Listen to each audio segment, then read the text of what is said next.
അഹമ്മദാബാദിൽ നരേന്ദ്രമോദി സ്റ്റേഡിയത്തിൽ IPL season 19 match number 30. Mumbai Indians versus Gujarat Titans പോരാട്ടത്തിന് ടോസ് വീഴുമ്പോൾ അന്തരീക്ഷത്തിൽ നിറയെ മുംബൈ ടീമിനുള്ളിലെ പടല പിണക്കങ്ങളെക്കുറിച്ചുള്ള ഊഹാപോഹങ്ങളായിരുന്നു. എന്നാൽ മത്സരം അവസാനിച്ചപ്പോഴേക്ക് എല്ലാ അഭ്യൂഹങ്ങളും കാറ്റിൽ പറത്തി ഇതാ വൺ ഫാമിലി എന്നത്തെയും പോലെ തിരിച്ചു വന്നിരിക്കുന്നു. The great comeback with the great win.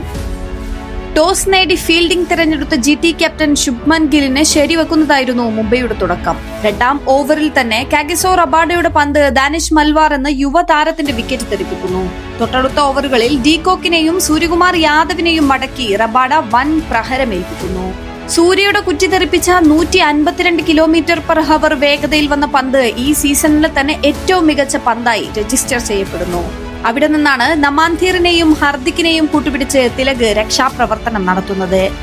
45 പന്തിൽ 7 സിക്സറും 8 ഫോറുകളും അടക്കം 101 റൺസ് നേടിയ തിലക് പല കാരണങ്ങളിൽ അസ്വസ്ഥത നിറഞ്ഞ മുംബൈ ക്യാമ്പിനെ കൂടിയാണ് ശാന്തമാക്കിയത്. നമാൻധീറിന്റെ 45 റൺസ് കൂടി ചേർന്നപ്പോൾ 20 ഓവറിൽ 199 റൺസാണ് മുംബൈ നേടിയത്. തന്നിൽ ഇപ്പോഴും ഒരു തരി കനൽ ബാക്കിയുണ്ടെന്ന് തിലക് വർമ്മ കാണിച്ചു തന്ന ഇന്നിംഗ്സ്. കഴിഞ്ഞ മത്സരങ്ങളിലെ മോശം ഫോം കാരണം ഇനിയുള്ള ഇന്ത്യൻ സീരീസിൽ തിലകിനെ മാറ്റി നിർത്തിയേക്കുമെന്ന റിപ്പോർട്ടുകൾ വരുന്നതിനിടക്കാണ് താൻ ഇവിടെ തന്നെയുണ്ടെന്ന പ്രഖ്യാപനവുമായി തിലക് വരുന്നത്.